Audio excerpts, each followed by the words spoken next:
How to change name on Yahoo Mail. If you want to update the name that appears on your sent email, then follow these steps to change your display name in Yahoo Mail application. Open your Yahoo Mail application. From the home page, you have to tap onto the profile icon from the top left corner. In this pop-up, you have to select Settings.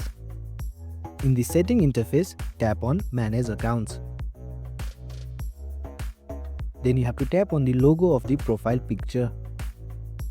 From here, you have to tap on Personal Info. In Personal Info, you have to tap on Update Personal Details.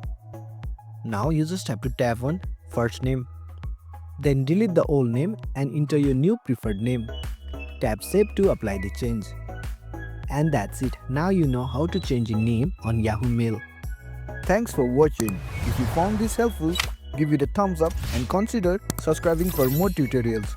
Drop a comment if you have question or suggestion for future videos. And don't forget to check out our playlist. See you in the next one.